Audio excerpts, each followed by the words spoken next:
नमस्कार. आज 28 November 2020 November महिन्यातला शेवटचा शनिवार. आजच्या साप्ताहिक सभेत आपल्या सगळ्यांचं मनपूर्वक स्वागत. कार्यक्रमाची सुरुवात नेहमीच्या प्रार्थनेने करूया.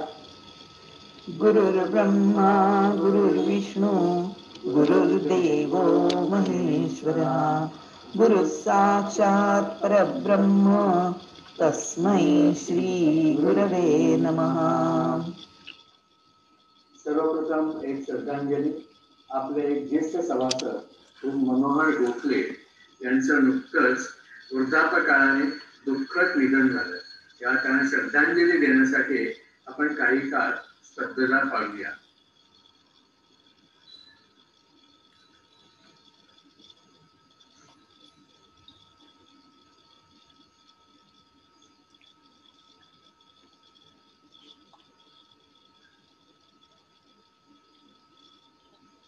ओम शांती शांती शांती.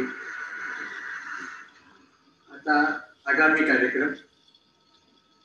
सर्वप्रथम या महिन्यातच 29 तारखेला त्रिपुरी पौर्णिमा आहे आणि त्यानिमित्त आपण ज्येष्ठालयात पणत्यांची रोषणाई करणार आहोत आणि ती रोषणाई होणार आहे संध्याकाळी 5:30 ते 6 या वेळात.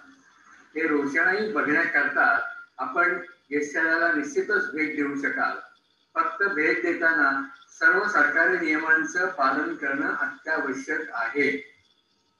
लक्षात ठेवा, no entry, no mask no entry आणि मास्क नाही प्रवेश, हे लक्षात ठेवा. तसंच सॅनिटायझर, मास्क, सोशल डिस्टन्सिंग याचाही आपण विसर पडू देता कामा नये. त्या सगळ्या सरकारी नियमांचं यथायोग्य पालन करणं आवश्यक आहे. आता डिसेंबर महिन्यातले कार्यक्रम सांगतो. डिसेंबर महिन्यातला पहिला शनिवार आहे 5 तारखेला, 5 डिसेंबर, आणि त्या दिवशी आपले ज्येष्ठ सभासद चंद्रशेखर ठाकूर हे कार्यक्रम सादर करणार आहे आणि कार्यक्रमाचा विषय आहे बँकेचे व्यवहार आणि बरंच काही. नंतर 12 डिसेंबरचा शनिवार, 7 डिसेंबरला भारा तांबे यांची पुण्यतिथी आहे. त्यामुळे त्या निमित्ताने 12 तारखेला भारा तांबे यांच्या कविता आणि गाणी यांचा कार्यक्रम सादर करणार आहे अलका वठारकर आणि डॉक्टर सुगंधा देवधर. नंतरचा शनिवार आहे 19 डिसेंबरचा. डिसेंबर महिन्यातल्या 29 तारखेला दत्त जयंती आहे. तर त्या दत्त जयंतीच्या निमित्ताने एक कार्यक्रम सादर करणार आहे दत्त जयंती या विषयावर, आणि सादर करते आहेत श्रीनिवास आणि अनुराधा कानडे. लक्षात ठेवा, तारीख आहे 19 डिसेंबर. त्यानंतरचा शनिवार आहे 26 डिसेंबर आणि त्या दिवशी डिसेंबर महिन्यातला शेवटचा शनिवार असल्यामुळे डिसेंबर महिन्यातले वाढदिवस आपण साजरे करणार आहोत. तर असे आहेत डिसेंबर महिन्यातले कार्यक्रम.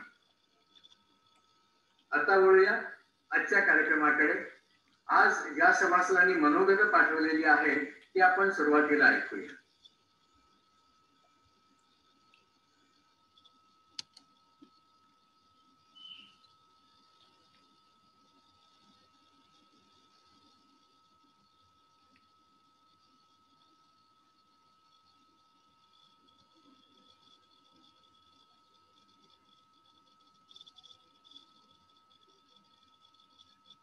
मंडळी, या महिन्यात ज्यांचे वाढदिवस आहेत त्यांना आरोग्य संपन्न शुभेच्छा.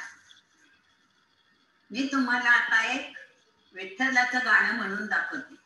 परवाच एकादशी झाली, काल माझा वाढदिवस झाला. आज मी तुम्हाला एक गाणं म्हणून दाखवण्याचा प्रयत्न करते.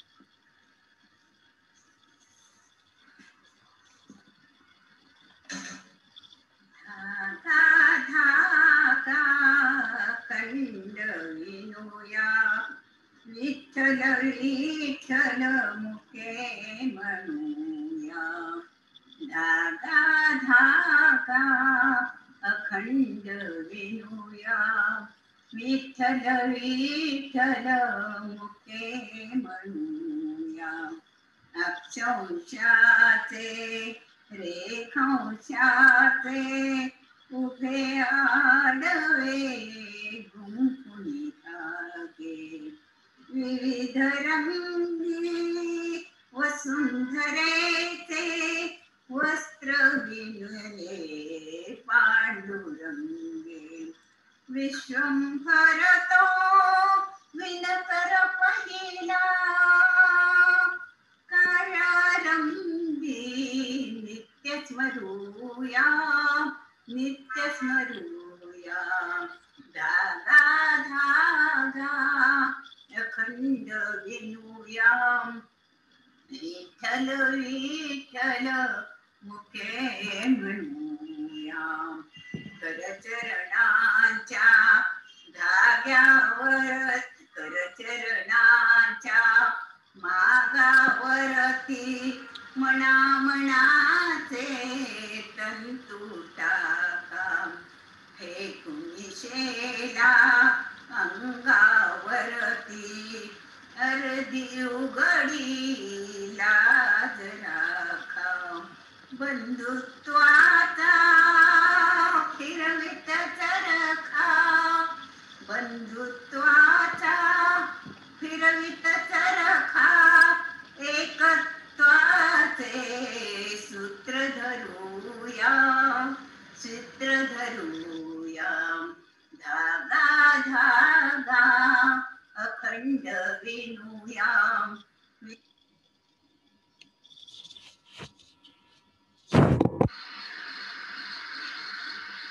श्री सुहास बागलकर हे सध्या गुहागरला त्यांच्या फार्म हाऊसवर आहेत.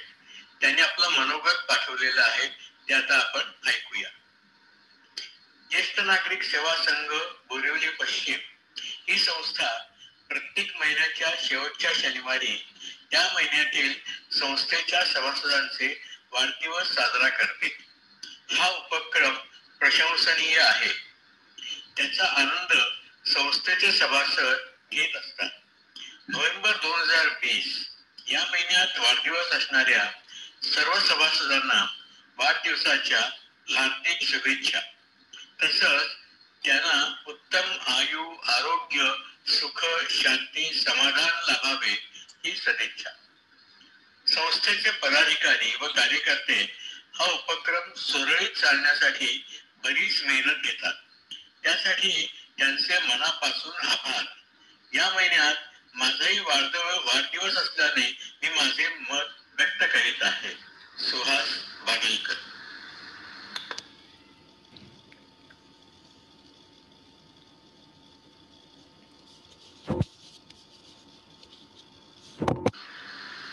मनपूर्वक आभार. याच्यामध्ये मी तुमच्या बरोबर माझ्या अमेरिकेतील वास्तव्यातला एक अनुभव शेअर करणार आहे. 1993 साली मी बाबाकडे अमेरिकेला गेले होते आणि त्यावेळेला त्यांनी मला जिथे जिथे जायचं तिथे तिथे मला त्यांनी नेऊन आणलं. पण सॅन फ्रान्सिस्कोला जाण्यासाठी त्याच्याकडे अजिबातच वेळ नव्हता. मग काय करायचं, तर तो मला काय म्हणाला की तुम्ही दोघं जण जा, मी तुमची सर्व व्यवस्था करून देतो. त्याप्रमाणे त्याने आमचे सर्व तऱ्हेचं बुकिंग करून दिलं आणि आम्ही निघालो. माझी बहिणी आम्हाला सोडायला आली एअरपोर्टला. आम्ही तिला बाय करून आत गेलो आणि 2 मिनिटात अनाउन्समेंट झाली की खराब हवामानामुळे वादळामुळे नुकत्याच झालेल्या वादळामुळे प्रत्येक प्रवाशाने आपापल्या जबाबदारीवर प्रवास करावा, अन्यथा तिकिटाचे पैसे परत घ्यावेत. विचार केला आता काय करू. वहिनी तर निघून गेली. तेव्हा टेलिफोनचं पण एवढं काय प्रश्न नव्हतं. कम्युनिकेशन कसं करायचं. शेवटी विचार केला जे होईल ते होईल, पुढचं पुढे जाऊया आपण. म्हणून आम्ही निघालो. प्रवास सुरू झाला. थोडी धाकधूक होतीच.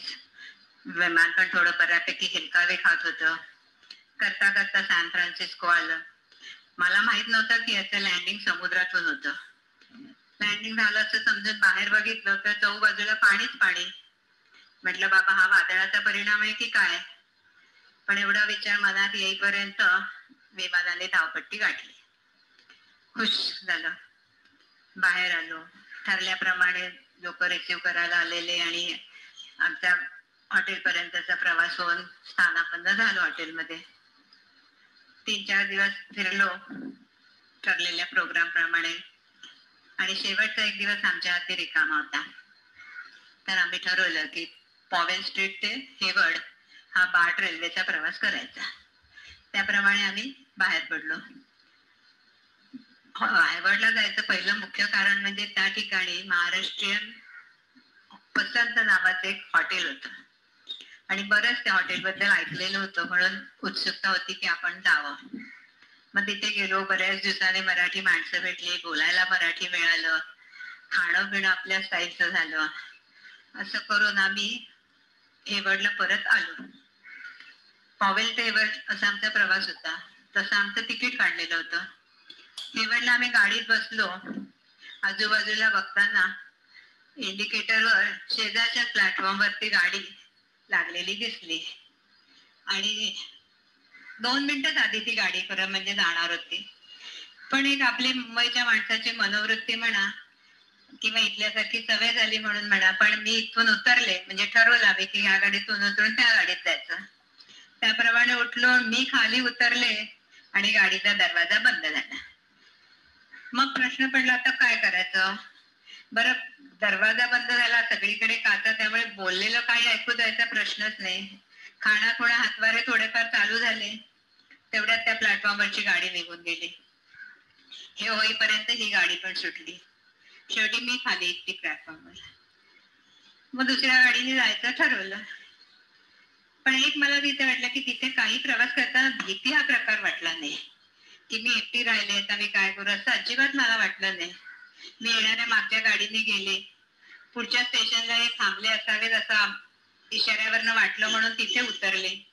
तिथे ते नव्हते, ते मागे गेले असे समजून मी मागे आले. असं 1-2 वेळा झालं.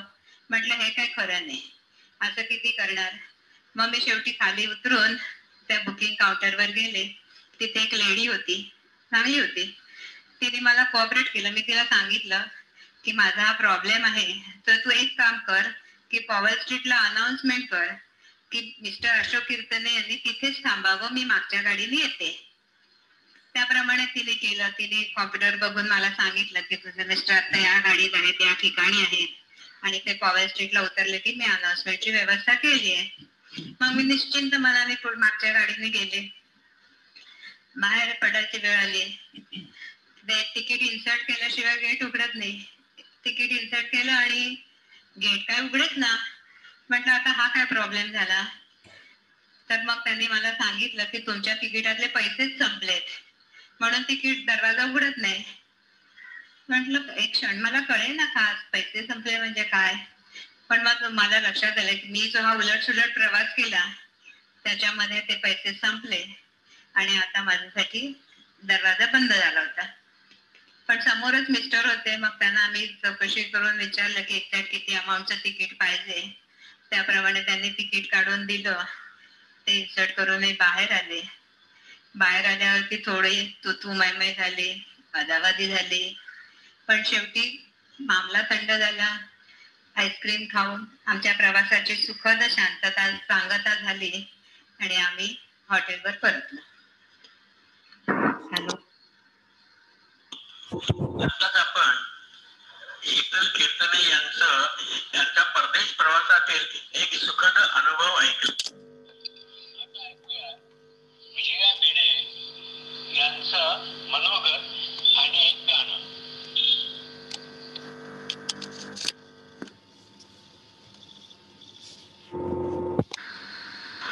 नमस्कार, मी विजया भिडे.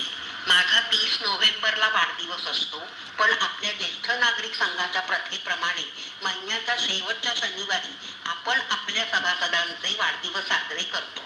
तर सर्वप्रथम मी नोव्हेंबर महिन्यात ज्यांचे वाढदिवस झाले किंवा माझ्याप्रमाणे अजून ज्यांचे व्हायचे आहेत त्यांना मी शुभेच्छा देते.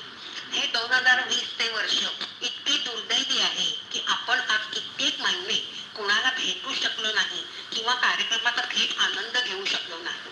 ऑनलाईन कार्यक्रमात तेवढी मजा नाहीये असे माझे मत आहे.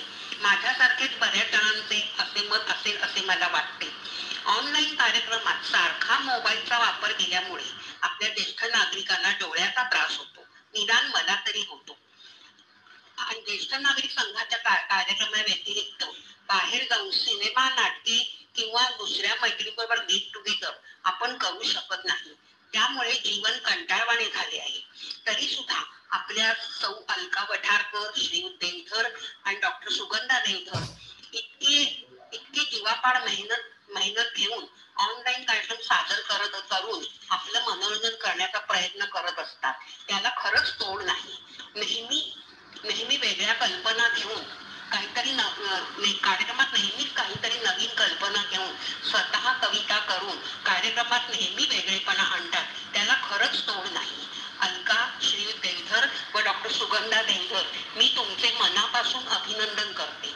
दर शनिवारी अभिप्रायाची इतकी गर्दी होते व्हॉट्सअपवर, त्यात मी काही लिहित नाही म्हणून आता मी तुम्हाला हे सांगते. पुढच्या वर्षी तरी आपण आपले नियमित कार्यक्रम सुरू होवो अशी मी आशा करते आणि माझे मनोगत संपवते. धन्यवाद.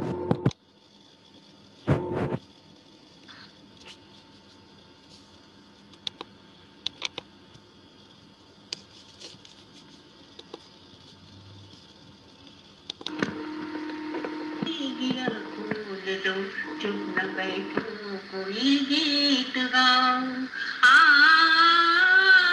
महफिल में अब कौन है अजनबी, तुम मेरे पास आओ, दिल की गिरह खोल दो, चुप न बैठो कोई गीत गाओ, मिलने दो अब दिल से दिल को, मिटने दो मजबूरियों को, शीशे में अपने डुबो दो, सब फासलों दूरियों को, आँखों में मैं मुस्कुराऊं तुम्हारे जो तुम मुस्कुराओ,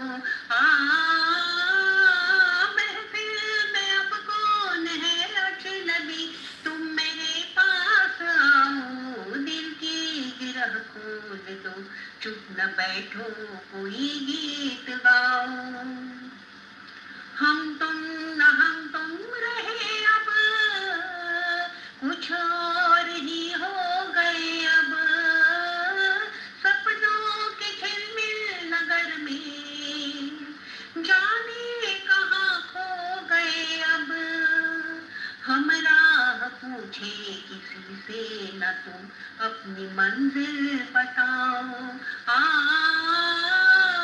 महफिल में अब कौन है अजनबी, तुम मेरे पास आओ, दिल की गिरह खोल दो, चुप न बैठो कोई गीत गाओ.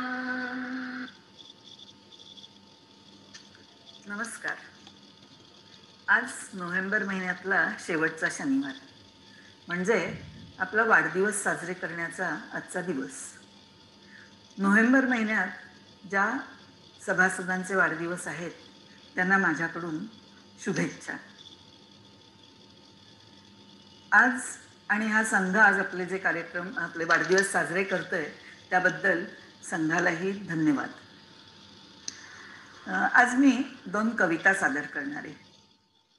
पहिली कविता आहे धन्यवाद देवा.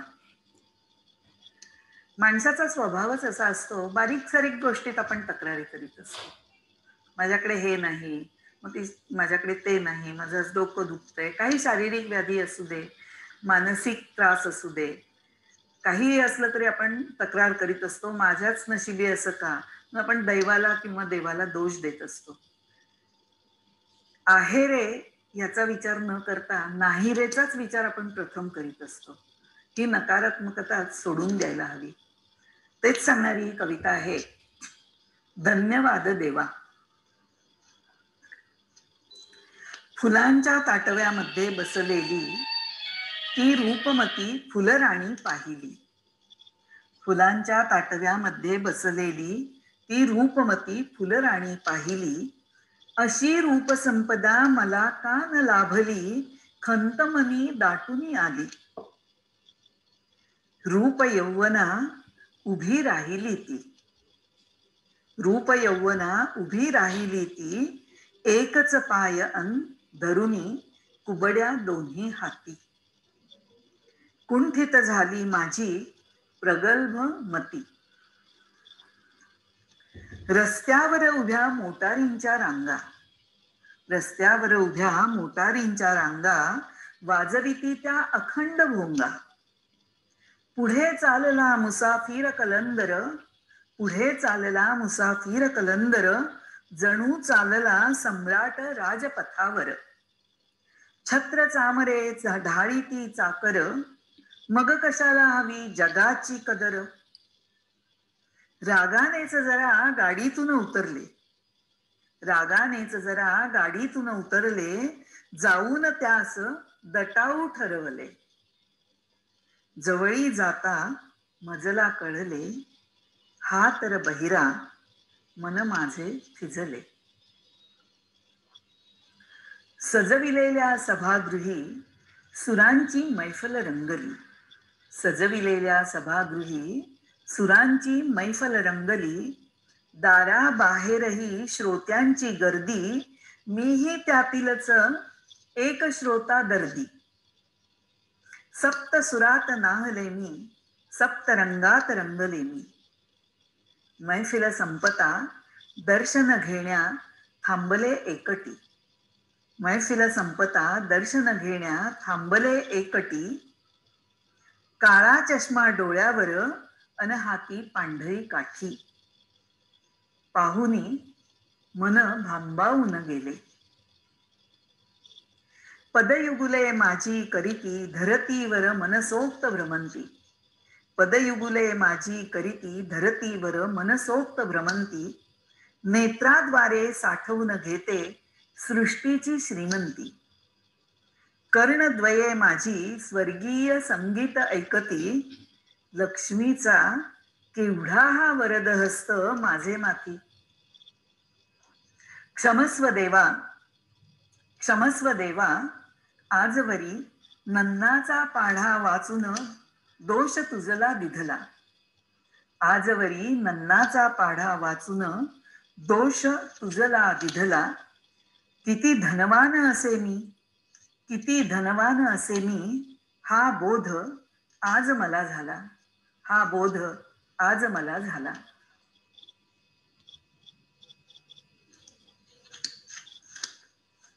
नमस्कार. नुकतीच कार्तिकी एकादशी झाली. घरोघरी सगळ्यांनी उपवास केला असेल. आपल्याकडे म्हणच आहे, एकादशी आणि दुप्पट खाशी. काय मैत्रिणीनो, अनुभव आला की नाही तुम्हाला? हा मला आलेला अनुभव आहे का? उद्या आहे एकादशीचा उपास. उद्या आहे एकादशीचा उपास. फार नको, थोडा फराळच बास. लिंबू पाणी मध सकाळी उठून, लिंबू पाणी मध सकाळी उठून, मग स्नान देवपूजा करून घेऊया हलका नाश्ता पोटाला बरा, हलका नाश्ता पोटाला बरा. साबुदाणा खिचडी मात्र चविष्ट करा. लाडू दाण्याचा अन वाटी दह्याची, लाडू दाण्याचा अन वाटी दह्याची. शेजारी ठेवा लापशी बदामाची. करून येईन मग विठ्ठलाचे दर्शन, रंगून जाऊ करूया थोडं भजन. मध्यान्नीला येईल फराळाचे ताट सजून, मध्यान्नीला येईल फराळाचे ताट सजून. सुंठ साखरेची गोळी घ्या आधी खाऊन. आता फराळाच्या ताटाचं वर्णन आहे का? दाण्याची आमटी वऱ्याची भगर, दाण्याची आमटी वऱ्यांची भगर, बटाट्याची भाजी, काकडीची कोशिंबीर, राजगिरा पुऱ्या आणि श्रीखंड, साथीला कुरकुरीत चिकवड्या आणि पापड. आणखी काही करू नको बाई, उपवास माझा आहे लक्षात ठेवी. हा, पण टेबलावर असू दे सुका मेवा, टेबलावर असू दे सुका मेवा. फळावरही सजवून ठेवा. येता जाता होईल मुखशुद्धी, कीर्तन श्रवणाने करू मग मनशुद्धी. नंतर वामकुक्षी होतेच, ती झाल्यानंतर संध्याकाळी चालेल मला उकाळा, संध्याकाळी चालेल मला उकाळा, मग प्रवचनासाठी मंदिरी चला. तिकडून आल्यानंतर रात्रीला असू दे रताळ्याचा कीस थोडा, रात्रीला असू दे रताळ्याचा कीस थोडा, सवे त्याचा चालेल साबुदाणा किंवा भाजणी वडा. स्वीट डिश म्हणून केशर कुल्फी, स्वीट डिश म्हणून केशर कुल्फी घरी बनवलेली. हा, हे सर्व झाल्यावर स्वीट डिश म्हणून केशर कुल्फी रात्री झोपताना मात्र घ्यावा पाचक रस नक्की, रात्री झोपताना मात्र घ्यावा पाचक रस नक्की. खरं आहे ना मैत्रिणीनो?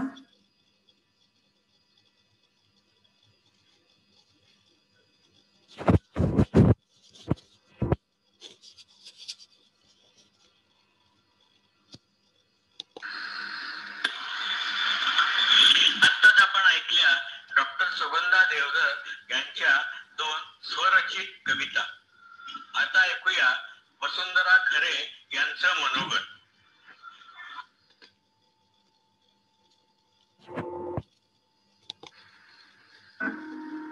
माझा वाढदिवस 13 नोव्हेंबरला होता. आणखीन आता ज्येष्ठालयामध्ये तो साजरा करण्यात येणार आहे. त्याबद्दल माझे स्वतःचे काही विचार मी आपल्यासमोर मांडते. पहिली गोष्ट, वाढदिवस करण्याची ही प्रथा मी जेव्हापासून ज्येष्ठालयाची मेंबर झाले तेव्हापासून मला आवडलेली आहे. आपल्या घरी आपल्या नातेवाईकांच्या मध्ये आपली मुलं आपला वाढदिवस करतातच, परंतु ज्येष्ठालयामध्ये ह्या आपल्या सारख्या इतरांच्या बरोबर हा वाढदिवस होतो, हा अत्यंत स्तुत्य असा उपक्रम आहे. वाढदिवस म्हणजे आपलं वय वाढतं, वय वाढतं त्याप्रमाणे शरीरामध्येही वाढ होते, आपले स्नायू शिथिल होत जातात, मनामध्ये थोडीशी भीती होत जाते. ज्या गोष्टी आपण आधीपासून करत असतो त्या आता पूर्वीसारख्या होत नाही. त्यामुळे थोडंसं मनाला असं वाटतं की आपण हे करू शकत नाही. असंच करता करता हा ना कधीतरी असा त्रास होतो आणि आपल्या मानसिक आपल्याला दौर्बल्य येतं. ते मानसिक दौर्बल्य एकदा आलं की आपण दुसऱ्यावर अवलंबून राहू अशी भीती वाटायला लागते. मला एवढंच म्हणायचंय की तशी ती भीती वाटून देऊ नये. आपण आपल्या सकारात्मक विचार करावे. सकारात्मक विचार केल्यानंतर आज आत्ता जरी मला हे करता आलं नाही तरी नंतर मला नक्की हा विचार केला तर मग आपल्या मनामध्ये तो विचार सतत राहील. आणि एखादी गोष्ट नाही करता आली मग काय बिघडतं, थोड्या वेळाने आपण ती करूया. असा विचार केल्यानंतर आत्ता नाही आलं तरी थोड्या वेळाने करू असा विचार केल्यानंतर मला असं वाटतं की आपल्यामध्ये सकारात्मक निर्माण होईल आणि त्याचाच उपयोग आपल्याला जास्त चांगल्या रीतीने करता येईल. ह्याचाच उपयोग आपण आपल्या बरोबरीच्या सगळ्या मित्रमैत्रिणी किंवा आपल्यासारखे इतर जे लोक आहेत त्यांना थोडीशी मदत करून करू शकतो. तुम्हाला ही गोष्ट माहितीच असेल की एक आंधळा असतो आणि दुसरा पांगळा असतो. तर आंधळा त्या पांगळ्याला खांद्यावर घेतो आणि ते दोघं मार्गक्रमण करत असतात. तर ही गोष्ट आपल्याला सगळ्यांना माहितीच आहे. ह्या गोष्टीमध्ये असं सांगितलं जी गोष्ट आपल्याकडे नाही त्याच्याबद्दल खंत बाळगण्यापेक्षा जे आपल्याकडे आहे आणि ज्याचा दुसऱ्याला आपण उपयोग करून देऊ शकतो ते जर आपण केलं तर आपलं हे वाढत जाणारं वय आहे त्या वयाचे आपल्याला कधीच त्रास वाटणार नाही.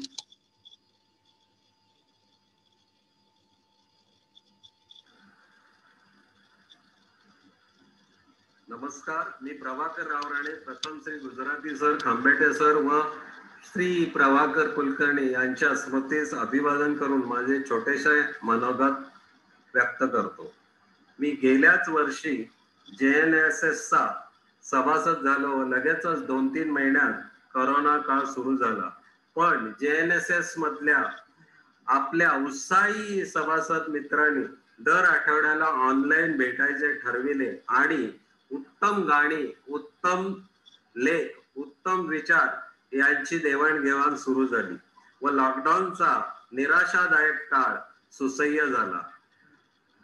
आत्ताच माझा 2 नोव्हेंबरला वाढदिवस झाला.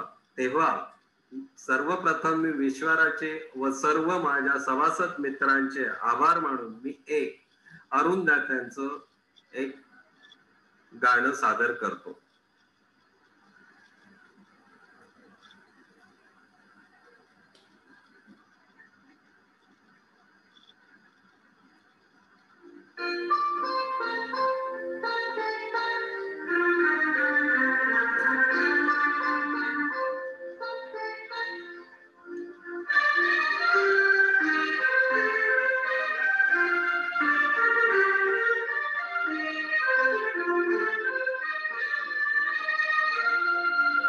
या जन्मावर या जगण्यावर शतदा प्रेम करावे. या जन्मावर या जगण्यावर शतदा प्रेम करावे. शतदा प्रेम करावे. शतदा प्रेम करावे. या जन्मावर या जगण्यावर शतदा प्रेम करावे. या जन्मावर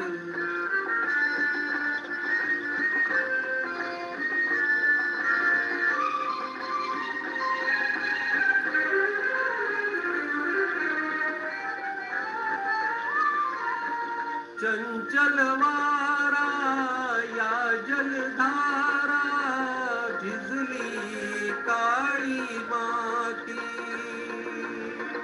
चंचल वारा या जलधारा भिजली काळी माती. हिरवे हिरवे प्राण तशी जीवजून आली पाती. फुलेला जरी बघून कुणाचे फुलेला जरी बघून कुणाचे हळवे पोट स्मरावे. या जन्मावर या जगण्यावर शतदा प्रेम करावे. या जन्मावर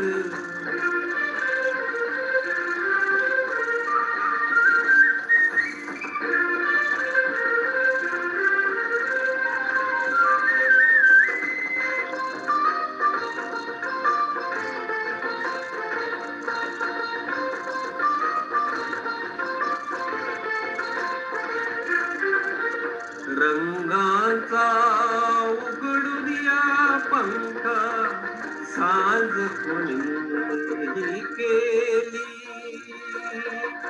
रंगाचा उघडून या पंख साज कोणी केली. काळोखाच्या दारावरती काळोखाच्या दारावरती नक्षत्रांच्या वेळी सहा ऋतूंचे सहा सोहळे. सहा ऋतूंचे सहा सोहळे येथे भान हरावे. या जन्मावर या जगण्यावर शतदा प्रेम करावे. या जन्मावर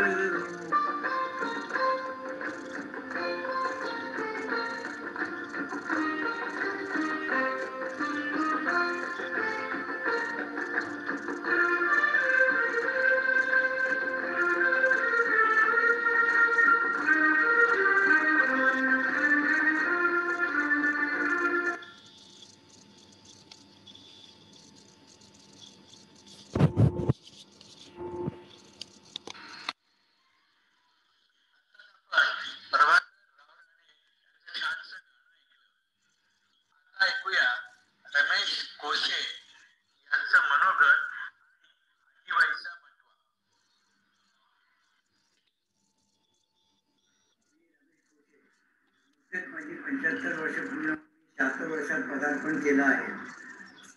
गेल्या वेळेला आपण पर्सनली भेटलो होतो गेल्या 2-3 वर्षापूर्वी, पण यावेळेला काही ते शक्य नाही आहे. त्यामुळे मी व्हिडिओ क्लिपद्वारे तुम्हाला भेटण्याचा प्रयत्न करत आहे, तर ते हे गोड मानून घ्या.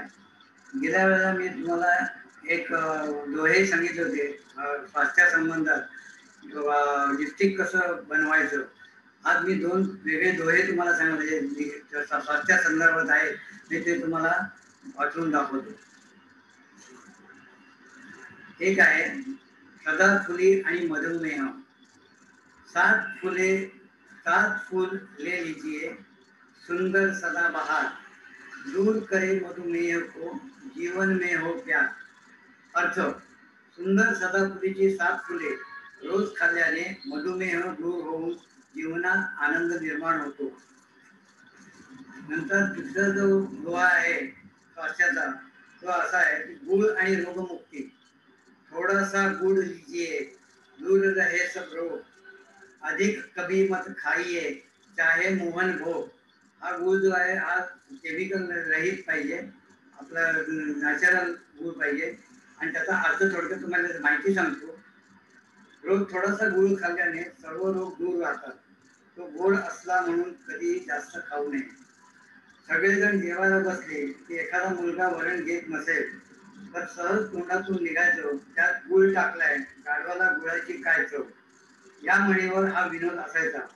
पूर्वी गुळाचे प्रमाण प्रत्येक पदार्थात असायचे. गोड पदार्थाऐवजी साखरेऐवजी गुळाचे असायचे. पण नंतर सगळंच बदललं.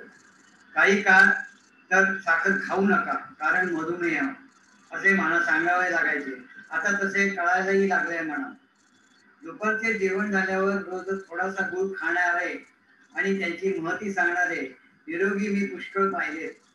काही आजार नसेल तर खरंच सुरू करावे. थोडा गुळ खाणे, गुळाचे गुणधर्म या तुम्हाला कल्पना आहेत. इथे शास्त्रकारांनी सांगितलंय की अजून एक गोष्ट सर्वांसाठी सांगतो. आल्यासह गुळ रोज खाल्ल्याने कफविकार नष्ट होतात. हिरड्यासह गुळ खाल्ल्याने पित्तविकार नष्ट होतात.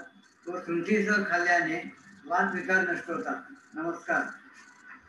आज मला यशालयाचे आभार मानायचे. आज त्यांनी मला ही संधी दिली आणि मला माझं मनोगत व्यक्त करायला दिलं, त्याबद्दल धन्यवाद.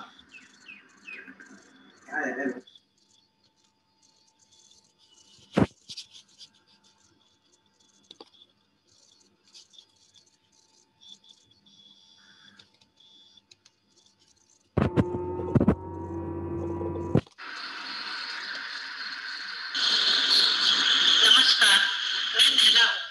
ज्येष्ठ नागरिक संघाने माझा वाढदिवस साजरा केल्याबद्दल सर्वांचे धन्यवाद.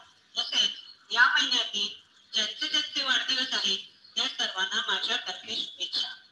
मी आज 2 शीर्षके म्हणण्याचा प्रयत्न केला आहे, तरी ते आपण गोड मानून घ्यावे. धन्यवाद.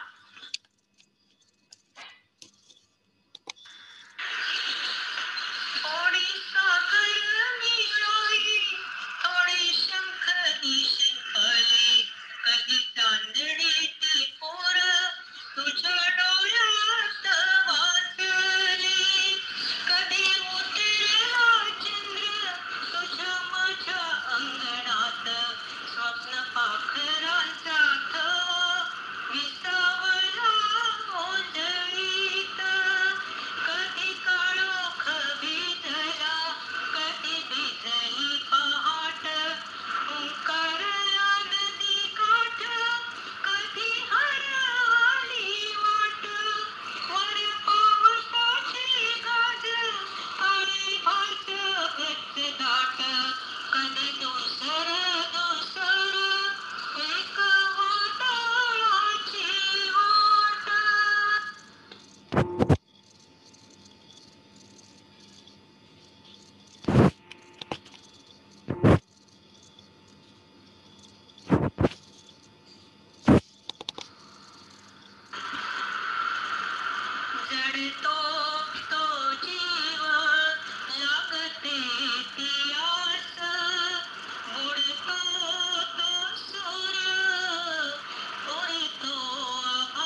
वादळवाट आणि आभार माया यांची आठवण झाली. आता ऐकूया श्री सुरेश देवधर यांच्याकडून एक छोटीशी कथा.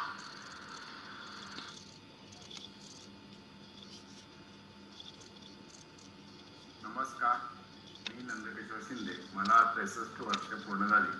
ज्येष्ठालय माझा वाढदिवस साजरा करत असल्याबद्दल ज्येष्ठालय व कार्यकारिणीस धन्यवाद. चालू वर्षात जे सभासद स्वर्गवासी झाले त्यांना भावपूर्ण श्रद्धांजली. या महिन्यात ज्यांचे वाढदिवस साजरे होत आहेत त्या सर्वांना शुभेच्छा. विशेष आभार सौ कार्तिक काळे यांनी आपल्या गायनाने ज्येष्ठालयाच्या कीर्तीत भर घातली आहे. तसेच श्री चंद्रशेखर ठाकूर यांनी फेसबुकवर विविध कार्यक्रम साजरे केले आहेत, हे देखील कौतुकास्पद आहे. कोरोनाच्या काळात तंत्रज्ञानाचा वापर करून ज्येष्ठालय उत्तमोत्तम कार्यक्रम सादर करत आहे, ते कौतुकास्पद आहे. मी स्टेट बँकेतून 36 वर्षे नोकरी करून मॅनेजर या पदावरून नोव्हेंबर 2017 मध्ये निवृत्त झालो. पूर्वी ज्येष्ठालयाची मेंबरशिप मिळवण्यासाठी वेटिंग लिस्ट असायची, परंतु माझ्या नशिबाने मी निवृत्त होऊन वर्षभरातच मला मेंबरशिप मिळाली. याबद्दल माझे विष्णू सहस्रनामातील ज्येष्ठ सहकारी श्री रमेश लगाटे यांना धन्यवाद देतो. माझ्या मनोगताचा समारोप मी ज्ञानेश्वर माऊलींच्या पसायदानाने करत आहे. पसायदान. आता विश्वात्मके देवे येणे वागे अज्ञातो सावे, तो सोनी मद द्यावे.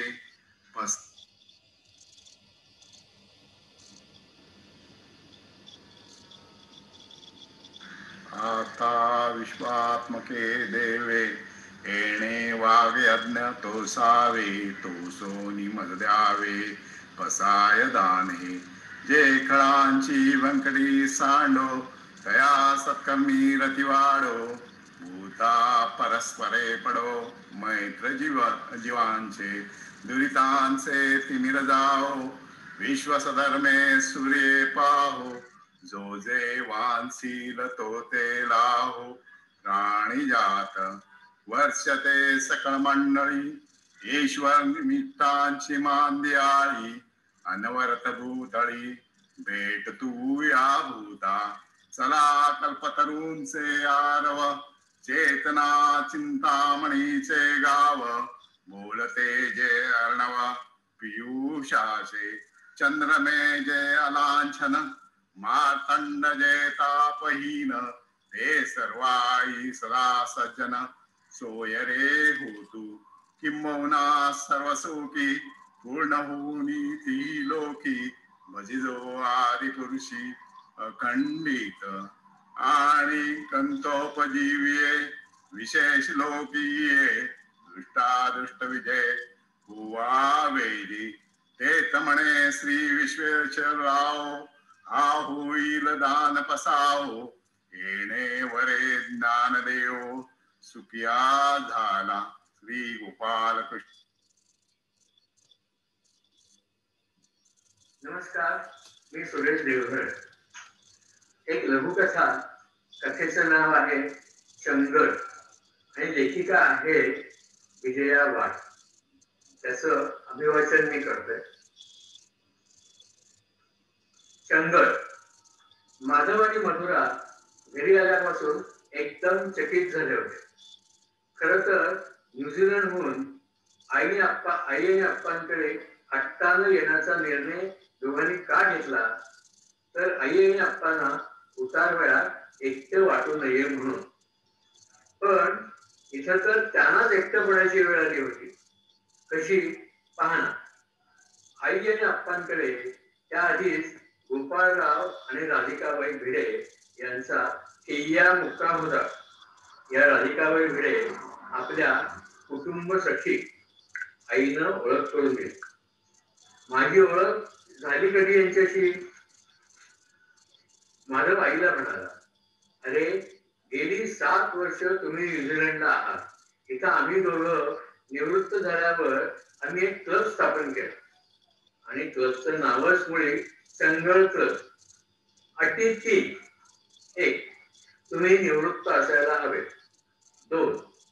सुखवस्तू सांपत्तिक स्थिती असावी आणि ती मौज उपभोग यात भरपूर रस असावा. तर तुला सांगते माधव, संघ क्लबचे 99 सदस्य झाले. यात 45 जोड्या आहेत आणि 9 सदस्य एक एकटे लाईफ पार्टनर गमावले. पण तरीही आयुष्य आहे ते रडत जगण्यापेक्षा मजेने जगावं अशा इच्छेने आपल्यात सामील झालेले आहे. आई म्हणाली, मी जेव्हा ही जाहिरात केबल टीव्हीवर बघितली ना तेव्हा लगेच फोन केला त्या. आम्ही दोघं ताबडतोब मेंबर झालो संघ क्लबचे. आमचा मुलगा देवर्षी अमेरिकेत आहे. कन्या सुप्रिया लग्न होऊन सध्या सिलोनला राहते, म्हणजे आपल्या आत्ताच्या श्रीलंकेत. आम्ही दोघंही अधूनमधून जातो मुलाकडे मुलीकडे, पण करमत नाही परक्या देशात. इथंच बरं वाटतं. संघ क्लब सुरू झाल्यापासून इथे उत्तम वाटते. वर हे सगळं राधिकाबाई म्हणाले. माधवनं निरखून राधिकाबाई आणि आपली आई यांच्याकडे बघितलं. खरंच की दोघी कशा तजेलदार आणि टुकटुकीत दिसत होत्या. निरामय, आनंदी, समाधानी आणि संतुष्ट वाटत होत्या. त्याचं काय आहे माधव, प्रत्येक वय हे मौज मजा एन्कॅश करण्याचं असतं, असं तुझ्या आप्पांचं आणि माझं स्पष्ट मत आहे. लोकलला लोंबकळून आम्ही मुलुंड ते CST 30 वर्ष सर्व्हिस केली, पण त्यातही मजा होती. कारण दोघांनी कमवलं म्हणून तुला राजासारखं ठेवतात. 12वीला अपेक्षित पर्सेंटेज मिळालं नाही तरी प्रायव्हेटला डोनेशन देऊन शिकवतात. So no regrets. पण निवृत्तीनंतर दोघांचं मस्त पेन्शन येतंय. घरदार आहेस, तू आर्थिक दृष्टीने स्वतंत्र झालायस. सो नो जबाबदारी. मग आता मौजच मौज का बरं करू नये? म्हणून केबलवर ऍड दिली. आम्हाला ठाऊकच नव्हतं की नुसत्या मुलुंडमध्ये एवढी माणसं संघ करायला इच्छुक आहेत. माधव आणि मधुरा त्यांना ते सगळं ऐकून चकित व्हायला न झालं तरच नवल होतं. त्याचबरोबर आई आणि आप्पांना एकटं वाटत असेल की अपराधीपणाची टोचणीही कमी झाली होती. आपण उगाचच टेन्शन मध्ये आलो हेही जाणवलं दोघांना. नंतर जेवण फार सुखात झाली. रोजच्या जेवणाला पुसातही येतात स्वयंपाक करायला, पण 4 माणसं येणार असली की आम्ही त्यांना सांगून ठेवतो अगोदर. मग त्या मदतनीस म्हणून महिन्याताईंना घेऊन येतात. त्यांना आम्ही दिवसाचं 100 एक्स्ट्रा देतो. अगदी खुशीत येतात. आप्पा सांगत होते, आमचे मेंबर जसे वाढायला लागले तसे आम्ही बिल्ब नावाचे समविचारी लोकांचे ग्रुप तयार केले बरं का मधुरा.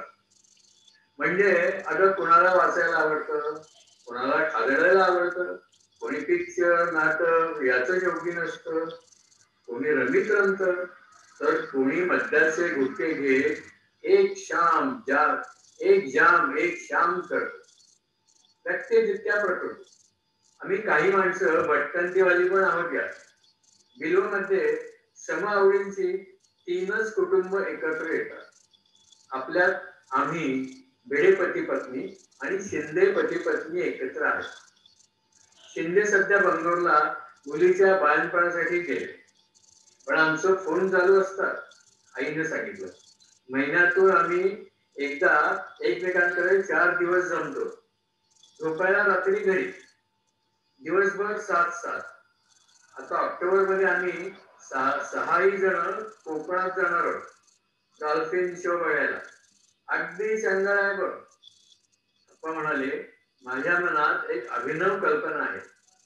तर गोपाळराव भेडे म्हणाले, हल्ली काउन्सिलिंगचा बराच सुख आहे. मॅरेजच्या आधी काउन्सिलिंग, मॅरेज नंतरही प्रॉब्लेम येतात तेव्हा समुपदेशन, मुलांच्या समस्यांचं समुपदेशन, करिअर काउन्सिलिंग. आता मी सुरू करतोय निवृत्ती निरूपण. यात 8 कलमी कार्यक्रमाचे. निवृत्ती आधी 3 कलम. 1, आपल्याला मिळणाऱ्या पैशांचा अंदाज घ्या. 2, गुंतवणूक करण्यासाठी उत्कृष्ट सल्ला घ्या. 3. आपला राहून गेलेला छंद तपासा. निवृत्तीनंतरची 2 पथ्य. 1. घरातल्यांना न छळणे आणि 2. आपल्या पार्टनरचे मन जपणे आणि 3 गोष्टी आनंदाच्या. 1. आपल्या पैशाचा स्वतः उपभोग घ्या. 2. समवयस्कांबरोबर ओळखी वाढवा आणि 3. तिसरी घंटा वाजली मग मस्त चंगळ करा. चंगळ. लाईफ इज टू शॉर्ट न. मालवणी मधुरा गोपाळराव भिडे यांच्या निवृत्ती निरूपणावर बेहद्द खुश झाले. मालव म्हणाला, आम्हाला फार गिल्टी वाटत होतं.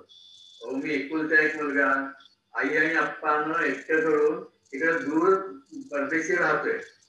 आता काळजी करू नकोस तरुण मित्रा, चंगळ समर्थ आहे एकमेकांची काळजी घ्यायला. भिडे काका म्हणाले. तुम्हाला सुरू करायचं आहे का आपल्या उपनगरात चंगळ? मित्रांनो, विचार करा. बघा बुवा, तिसरी घंटा वाजले. Enjoy now or never.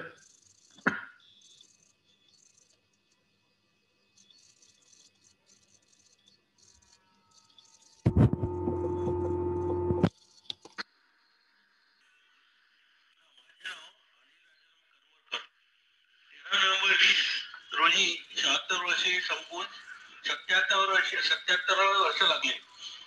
ज्येष्ठ नागरिक संघातर्फे माझ्या वाढदिवसानिमित्त मला ज्यांचे फोन आले त्या सर्वांचा मी आभारी आहे.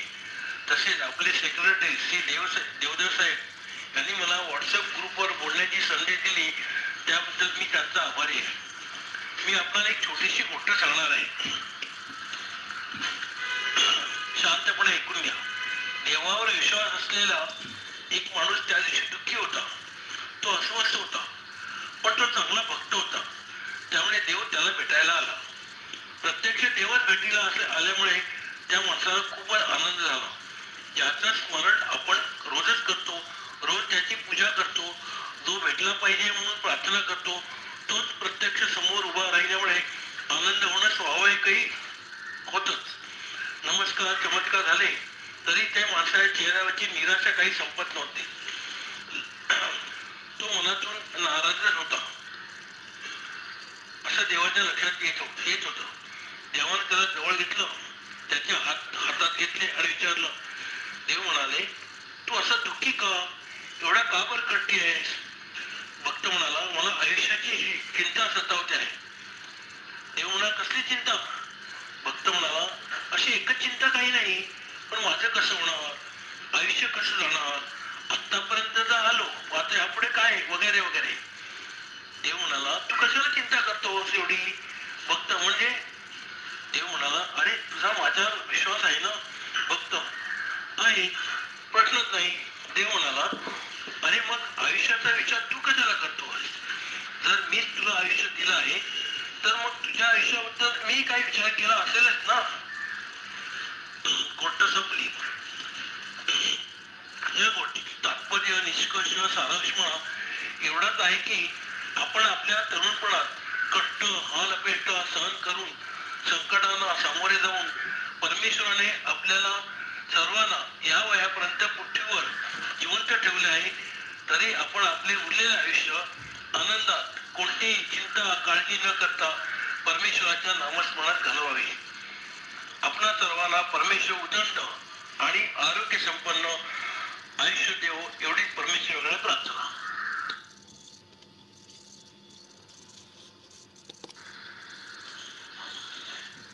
आता ऐकूया आपल्या नवीन सभासद स्मिता नेरुरकर यांचा मनोगत आणि त्यांनी गायलेल्या तुळशीच्या ओव्या.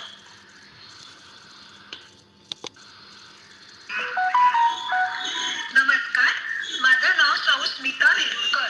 मी ज्येष्ठ नागरिक संघाची नवीन सभासद झाले आहे. सर्वप्रथम या महिन्यात ज्यांचे वाढदिवस झाले व पुढे आहेत त्यांना सर्वांना खूप खूप खूप शुभेच्छा. जीवे शरदा शतम. माझा वाढदिवस तारखेप्रमाणे 23 नोव्हेंबर या दिवशी असतो आणि तिथीप्रमाणे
जोशी, शैला दळवी, विजया ठकार, शीला कुलकर्णी, सुषमा उमराणीकर, सरस्वती भट, निर्मला कुलकर्णी, सुरेश देवधर, संध्या सोमण, शशिकला रसाळ, राजलक्ष्मी रामनाथन, श्रीकांत बापट, रामचंद्र मनोहर, अनिल करमरकर, सुगंधा देवधर, विद्या जोशी, नीला ओक, रेखा कुलकर्णी, रघुनाथ नवाथे, रघुनाथ पाटणकर, जयश्री पाटणकर, संध्या करावडे, वैजनाथ संत, विद्या गोखले, वसुंधरा खरे, साईनाथ चित्रे, विशाखा नारकर्णी, शुभदा कीर, प्रकाश परांजपे, विजया भिडे, सदाशिव जोशी, लीना प्रधान, शलाका साळवी, आसावरी आकाशे, नम्रता बापट, प्रभावती नेवे, प्रकाश बाकरे, मोहन जोशी, गीता फुले, शीतल कीर्तने, मेघना भोसले, रमेश कोशे, अनिता पाध्ये, उल्हास भोसले, विनिता अनारेडी, अजित गावण, नारायण पाटील, जया चरात्रे, विश्वास काळे, प्रभाकर राव राणे, जयंत साठे, सुहास बागलकर, नंदकिशोर शिंदे, अनिल कर्वे आणि सुधीर देवधर. ही नावं आमच्या सूचीप्रमाणे आहेत. याशिवाय जर कोणाचं नाव घ्यायचं राहून गेलं असेल तर कृपया आम्हाला कळवावं, म्हणजे सूची अद्ययावत करता येईल. या सगळ्या उत्सव मूर्तींना मनपूर्वक शुभेच्छा. आता ऐकूया आपल्या अध्यक्षा आशालता गुजराती यांनी या महिन्यातल्या उत्सव मूर्तींना दिलेल्या शुभेच्छा. नमस्कार. आज आपण या महिन्यात ज्यांचे ज्यांचे वाढदिवस आहे ते साजरे करणार आहोत. ज्यांचे वाढदिवस आहेत त्यांना पुष्पगुच्छ देऊन त्यांचा सत्कार करणार आहोत. ज्यांचे वाढदिवस आहेत त्यांना माझ्याकडून खूप खूप शुभेच्छा. जीवेत शरदा शतम. आपले मनोगत थोडक्यात व्यक्त करावे. धन्यवाद.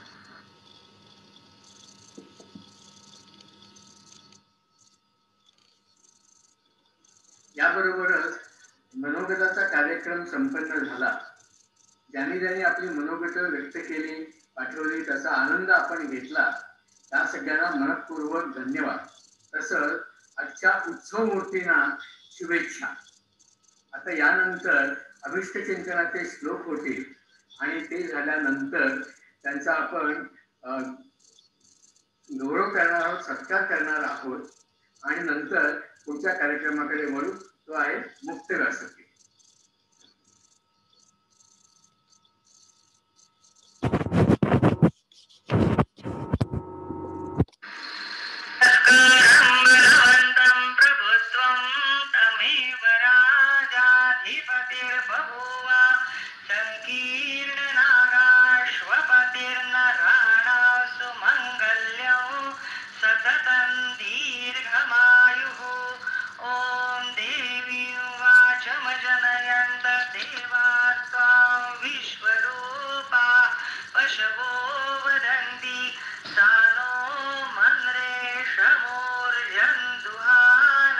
धेनुर्वा गस्मानुपसुष्टुत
शृणुवाम शरदशतं प्रब्रवाम शरदशतं अजितास्याम शरदशतं जोक् सूर्यन्दृशे सौख्याचा बहरो वसंत तुमच्या आयुष्य मार्गावरी ग्रीष्माचे चटके कधीही न बसो येवोत वर्षासरी लाभो जीवनी चांदणे मधुरते शरदातले गोडसे लाभो ईश कृपा अहर्निश तुम्हा ही आस अमुची असे श्रीर्वर्चस्वमायुष्यमारोग्यमाविराच्छोभमानं महीयते धान्यं धनं पशुं बहुपुत्रलाभं शतसंवत्सरं दीर्घमायुः.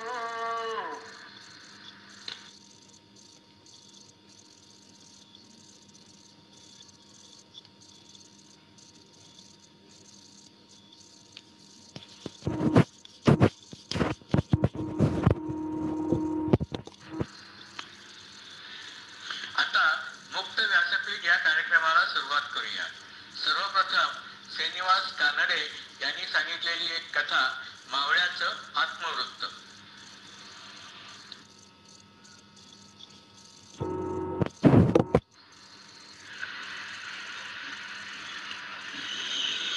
नमस्कार मंडळी, मी श्रीनिवास कानडे बोलतोय. आज आपल्या भेटीला एक आत्मवृत्त घेऊन आलोय. छत्रपती शिवाजी महाराज सिद्धी चोहरच्या वेढ्यातून निसटून पन्हाळगडावरून विशाळगडाकडे जायला निघाले होते. बाजी प्रभूंच्या अलौकिक शौर्यानं घोडखिंडीची पावनखिंड झाली हा इतिहास आपल्या सर्वांना माहीतच आहे.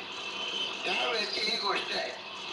शिवरायांच्या सैन्यातील एक मावळा आपलं आत्मवृत्त कथन करीत आहे अशी कल्पना करून ही गोष्ट श्री ओंकार शंभूराव बंगलोर यांनी लिहिली.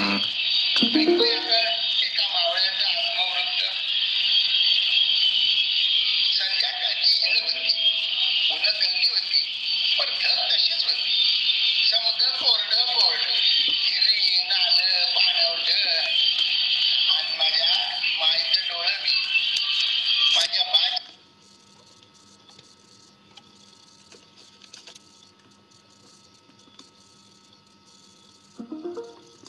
Radio mode. Line in mode. बायका पोरांचं वाट भरायचं कसं? इतकंच काय, बायकोच्या आबरूचं रक्षण पण करता येईना. शेत तुझ्या जिनगाणीवर. या समध्या प्रश्नातनं माझा बा एका झटक्यात सुटला होता. त्यानं फास लावून स्वतःचा जीव घेतला. बाच्या मळ्याकडे बघता बघता मायनं एक वार माझ्याकडे बघितलं. बरंच काही होतं त्या नजरेत. आता ह्या पोरासाठी तरी जगायला हवं.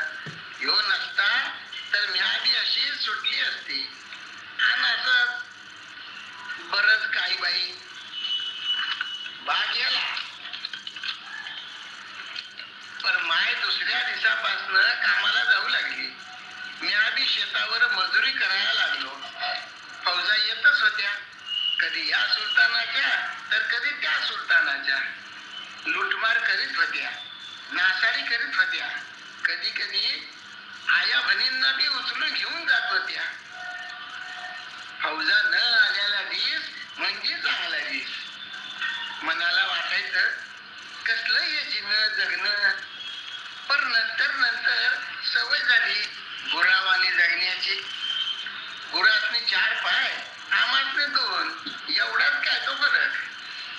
वाचा असून पण आम्ही त्यांच्या वनी मुकी जनावरच की.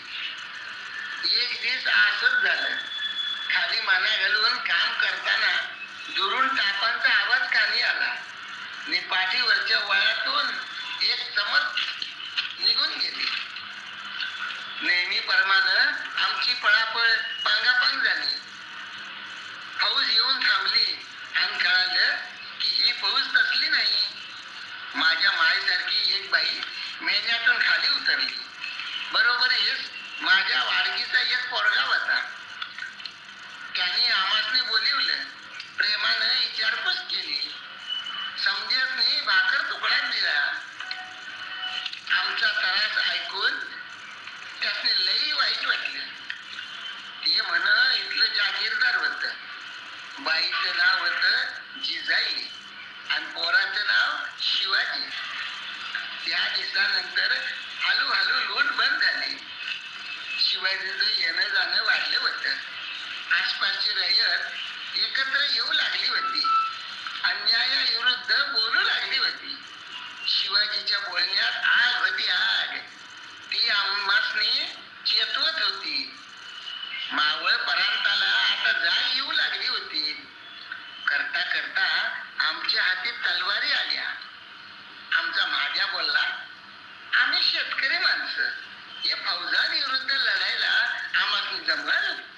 राज म्हणलं, का नाही जमणार? तुम्ही शेतात घुसलेल्या डुकरासनी नाही का पिटाळून लागेल? शेत जपता तसंच आपल्या मुलकाला जपायचं. मावळच्या कडी कपारी आपल्याला ठाव येतील. हा भला थोरला सह्याद्री आपल्या पाठीशी उभा आहे. आपला एक एक मावळा 100 शिपायांनी भारी पडेल बघा. आपल्या आया बहिणींसाठी, बायका पोरांसाठी आणि मायभूमीसाठी हत्यार उचलायला ठेवं. असं किती दिवस घेऊन घाबरून गुरावानी जगायचं? शिवाला ऐकता ऐकता अंगात ही संचारत होती. बस आता ठरलं. राजांनी रोहिदेश्वरापाशी घेतलेली रगताची शपथ खरी करून लावायची. आता माझं नाही हटायचं. मरायचं किंवा मारायचं. नवं नवं मारायचं. शेतात राबून राबून पोलादावानी घट झालेली मनगट आता तलवार फिरवीत होती. बैलागत नांगर वडवून वडवून कणखर झालेल्या पाठीवर आता ढाल आली होती. आमच्या टोळक्यांची आता फौज झाली आणि टोळधाड पडावी तशी शत्रूची छावणी फस्त करीत होती. इतकी वर्ष सोसलेल्या अन्यायाला आता वाचा फुटली होती. राजांनी पहिला किल्ला घेतला तोरणा, नंतर कोंढाणा. राजांनी पुरंदर मिळवला. रायगड आला, प्रतापगड आला, पन्हाळा आला. समधी आई भवानीची कृपा म्हणायची. एकेका लढाईत मावळ पराक्रम करीत होत. जेव्हा जेव्हा महाराजांना मोर लढताना बघायचो तवा तवा आईच्यान सांगतो अंगात 10 हत्तीचं बळ यायचं. भवानी तलवार उगारलेली राजांची स्वारी नजर पुढून हटत नव्हती. मग झाली घोडखिंडीतली लढाई, माझी शेवटची लढाई. घोडखिंडीतून महाराज इशाळगडाकडे रवाना झालं आणि आम्ही गनिमाला झोपून धरलं होतं. थोडं थोडकं नाही, तब्बल 10 कलाक. बाजीदार दोन्ही बी हाताने दानपट्टा फिरवित होत. आम्ही पण जोशात लढत होतो. आता एकच द्या तोफचा आवाज. बस तवर मराया बी परवानगी होती. खिंडीकडे येणारा प्रत्येक शत्रू कापला जात होता. अंगभर रगताची जणू नक्षीच झाली आणि जिमिनीवर रगताचे पाठ. इतक्यात खुनाच्या तोफाचा आवाज ऐकला. म्हणजे राजे इशाळगडावर पोहोचलं. कामगिरी पत्ते. इतक्या वेळ राखून धरलेलं अवसान आता संपलं. अंगावर झालेल्या वारांची एकदम जाण झाली.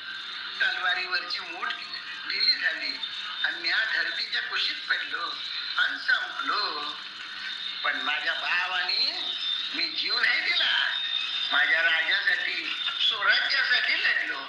माझ्या मायला माझा अभिमान वाटेल असा जगलो.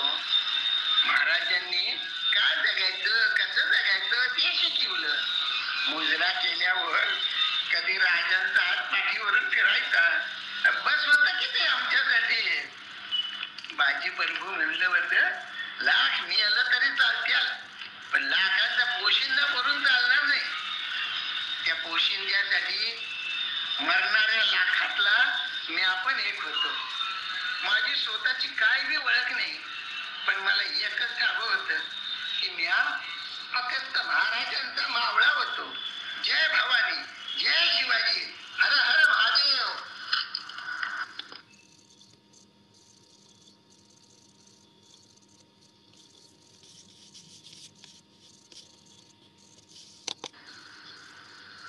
नमस्कार, मी वर्षा रेगे. डोळ्यांची किमया हे एका दिवाळी अंकासाठी लिहिलेला लेख, ललित लेख मी आता सादर करते. डोळ्यांची किमया. परवा एकदा रेडिओवर जुन्या मराठी गाणी ऐकण्याचा योग आला. त्यात एक दुर्मिळ गाणं, डोळ्यात वाच माझ्या तुगीत भावनांचे, हे गीतही होतं. आता ते गाणं तो क्वचितच ऐकायला मिळतं, पण आम्ही लहान असताना ते खूपच लोकप्रिय होतं. आम्ही शाळेत मैत्रिणी जेव्हा गाण्याच्या भेंड्या खेळत असू तेव्हा ते गाणं हमखास म्हणत असू, पण आम्हाला त्या गाण्याचा अर्थ तेवढा कळत नसे, तो जाणण्याची गरजही तेव्हा वाटत नसे. त्यामुळे मनातल्या भावना डोळ्यात वाचायच्या म्हणजे ही एक आम्हाला गंमतच वाटायची. कदाचित तो वयाचा परिणाम असेल. हळूहळू हेही लक्षात यायला लागलं, पण हळूहळू वाढत्या वयाबरोबर डोळ्यांची भाषा समजायला लागली. जीवनाचा एक नवा पैलू हातात आला आणि त्यामुळे जीवनाचे कितीतरी अर्थ नकळत उलगडत गेले. हळूहळू हेही लक्षात यायला लागलं की ही डोळ्यांची भाषा नसती तर काय झालं असतं. डोळ्यांचा उपयोग नुसता पाहण्यासाठीच असता तर, त्यात क्षणोक्षणी उठणारे भावनांचे कल्लोळ दिसलेच नसते तर, जीवनातल्या कितीतरी सुखांना आणि दुःखांनाही आपण मुकलो असतो. आपल्या भावना सारख्या शब्दातून समजावून द्याव्या लागल्या असत्या. कारण कितीतरी अशा भावना असतात की त्या आपल्याला बोलता आल्या नाही तरी आपल्या नकळत आपले डोळे बोलत असतात आणि समोरच्या माणसालाही त्या बरोबर कळतात. त्यातच समोरचा प्रियजन असेल तर गोष्टच वेगळी. मग एखादी नववधू डोळे हे जुलमी गडे रोखून माझं पाहू नका अशी लाडीत तक्रारही गाण्यातून करते. मनातलं एखादं गोड गुपित डोळे इतक्या झटकन सांगून जातात की कितीही आटापिटा करून शब्दातून ते व्यक्त करताच आलं नसतं. ही डोळ्यांची भाषा कधी सुरू झाली, कशी सुरू झाली, या प्रेम भावना डोळे कशी व्यक्त करतात हे सगळं कोडच नाही का. पण प्रेम भावना जशी डोळे उत्कटतेने व्यक्त करतात तशा आणखी कितीतरी भावना व्यक्त करण्याचं डोळ्यांचं सामर्थ्य आश्चर्यचकित करणारं नाही का. पण हे सामर्थ्य किंवा ही डोळ्यांची किमया सगळ्यांना साध्य असते का हो. कारण कित्येक वेळा आपण म्हणतो बघा, काय निर्विकार डोळे आहे तो त्या व्यक्तीचे, किंवा किती डोळ्यांची बाई आहे ती. कलाकारांच्या बाबतीत मात्र डोळे बोलके असावेच लागतात. नाहीतर आपण पाहतो एक कलाकार जीव तोडून गातोय आणि दुसरा मक्कपणे पाहतोय. सुरेल गाण्याची प्रतिक्रिया समोरच्या कलाकाराच्या डोळ्यात उमटत नसेल तर रसभंगा ठरलेलाच. आणि उलट जास्त न बोलता केवळ डोळ्यातून अनेक भावभावनांचा कल्लोळ सहजगता दाखवणाऱ्या त्या काळच्या मीना कुमारी, नरगिस, मधुबाला अशा कितीतरी नट्या सांगता येतील नाही का. हल्ली अंग प्रत्येकाने बोलण्याचा म्हणजे नाचण्याचा प्रघात असल्याने नट्यांच्या डोळ्यांना कामच उरलेले नाही असं वाटतं. प्रेक्षकही मग डोळे मिटूनच घेतात. बोलक्या डोळ्यांची माणसं मात्र समाजात जास्त लोकप्रिय असतात एवढं कळतं. कित्येक वेळा अशा बोलक्या डोळ्यांचा उपयोग फसवण्यासाठी केला जातो बरं. तेव्हा मात्र डोळे अशा माणसाला साथ देतातच असं नाही, कारण काही वेळा ते बोलत असतात आणि त्याच्या अगदी उलट भाव डोळ्यात दिसतात आणि त्यांचा खोटेपणा चक्क उघडा पडतो. डोळ्यांचा हा असं काय काही वेळा पाण्याजवळ असतो. आमच्या दूधवाला भैयाचा किस्सा सांगण्यासारखा. आपण दुधात पाणी कधीच घालत नाही हे आम्हाला तो कितीतरी तऱ्हेने समजावून सांगत असतो. अगदी राम कसम म्हणून शपथ घ्यायलाही घाबरत नाही, पण त्याचे डोळे मात्र त्याला दगा देतात हे त्यालाही कळत नाही. त्याची फसवेगिरी त्याच्या डोळ्यात मला स्पष्ट दिसते. त्यामुळे त्याच्या बाता मारण्याचा काहीही उपयोग होत नाही. नकळत डोळे खरं तेच सांगत असतात. आपणच आपल्याला फसवत असतो. आपलं प्रतिबिंब आपणच आरशात पाहावं तसंच हे आहे हो. तुम्ही जसे आहात तसेच आरशात दिसताना आणि तुमच्या मनात जे आहे तेच डोळ्यात स्पष्ट होतं. आमच्या बाईला लवकर यायला सांगितलं आणि जर ती येऊ शकली नाही तर अपराधीपणाची जाणीव तिच्या डोळ्यात काठोकाठ भरलेली असते. तिथे तिला काही सांगण्याची गरजच उरत नाही. असं कितीतरी भावभावना सांगता येते की ज्या डोळ्यातून व्यक्त होतात. काहींची खुनशी नजर, काहींची लोचट नजर बघितली की आपल्या मनात तिरस्कार उमटतोच ना. त्या दिवशी बस स्टॉपवर मी बसची वाट पाहत उभी होते. जवळच कॉलेज असल्यामुळे काही मुली तिथे उभ्या होत्या आणि त्यांच्या जवळच एक दोन प्रौढ माणसंही उभी होती. त्यांची नजर त्या मुलींच्यावर खिळलेली होती. काय नव्हतं त्या नजरेत? लागटपणा, लोचटपणा अगदी उतप्रत भरलेला होता. वासनेने वखवकलेले ते डोळे आपल्या नजरेनं नुसतं त्या मुलींच्या नजरेनं बलात्कार करत आहेत असं वाटलं. त्यावेळी वाटलं मला की त्या माणसांना मनातली घृणास्पद चंचलता जर डोळ्यांनी व्यक्त करता आली नसती तर किती बरं झालं असतं. पण मग कितीतरी भावना अशाही असतात की त्या डोळ्यांनीच व्यक्त होताना पाहून निर्व्याज आनंदाचा अनुभव आपल्याला घेता येऊ शकतो. परमेश्वराचं गुणगान करणाऱ्या रंगलेल्या कीर्तनकारांच्या डोळ्यात भरलेला भक्तिभाव निसंशय आपल्याला एक क्षणभर का होईना त्या भक्तीचं दर्शन घडवतो. एखाद्या गोचीरवाण्या बाळाच्या डोळ्यात भरलेला निरागस आनंद मनाला मोहून टाकतो. आपली सुखदुःख आपल्याला विसरायला भाग पाडतो. दुःखांचे कळ अश्रूंच्या साह्याने आपण हलके करतो. पण अतिशय आनंदाने वेडा झालेला माणूसही आपला आनंद अश्रूंची मदत घेऊन व्यक्त करतो. डोळ्यांची ही किमया व्यक्त करायला शब्द तसे अपुरेच. ती डोळ्यांनीच अनुभवावी आणि त्या अनुभूतीची तृप्ती डोळे मिटून मनात साठवावी, नाही का? धन्यवाद. आता ऐकूया एक हिंदी गीत तृप्ती सरदेसाई यांनी गायलेलं. गीताचे बोल आहेत थंडी हवा काली घटा. गायिका आहेत गीता दत्त. चित्रपट मिस्टर अँड मिसेस 55 आणि हे गीत मधुबालावर चित्रित केलेलं होतं.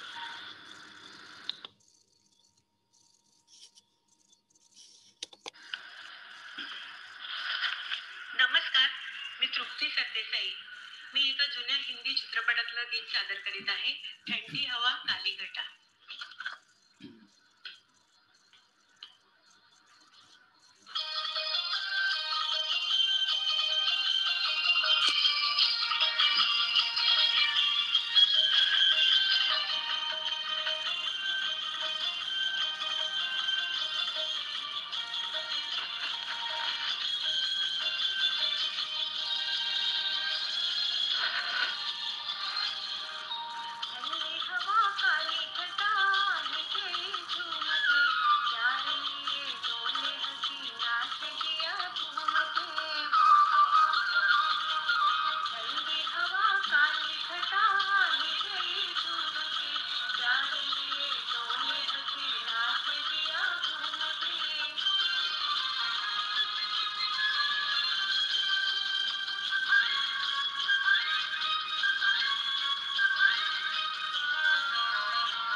प्यार लिए डोले हसी नाचे जिया घूम